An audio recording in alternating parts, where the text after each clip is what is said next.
ପିଇବା ଦ୍ୱାରା ଏଇ ଲାଭ ହଉଛି ତା ପାଦ ଧୂଳି ଆଣିକି ଟିକେ ଚାଳରେ ମାରିଦେବେ ଆଉ ଟିକେ କୁଅରେ ପକେଇଦେବେ। କାରଣ ଏତିକି ଜାଣିଥାନ୍ତୁ ମଦ ପିଇଲେ ମଣିଷର ଇଜ୍ଜତ ହିଁ ଯାଏ, କିଛି ଲାଭ ହୁଏ ନାହିଁ।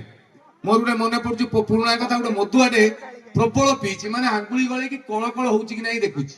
ସେଇ ମାପରେ ପିଇକି ରାତି 9:30 ବେଳେ ଘରକୁ ଫେରୁଛି, ପ୍ରବଳ ପିଇଛି।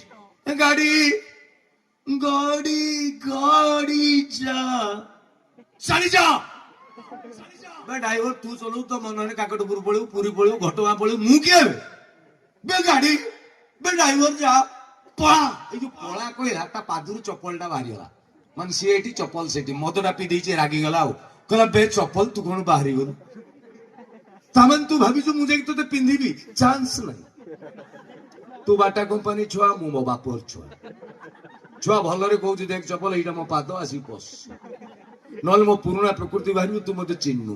ରାତି 9:40 ଠିଆ ହେଇଛି, ସକାଳ 7:20 ଯାଏ ଚପଲ କାଳେ ଆସି ତା ପାଦରେ ପଶିବ। ଲୋକ କାଳେ ସକାଳ ଝାଡା ଚପଟ ଉଠିଲେ ଇସା ବୁଝିଲା ମଦ, ଚପଲ ପିନ୍ଧିକି ପଳେଇଲା, ଇଏ ହଉଛି ମଦ। ଆଉ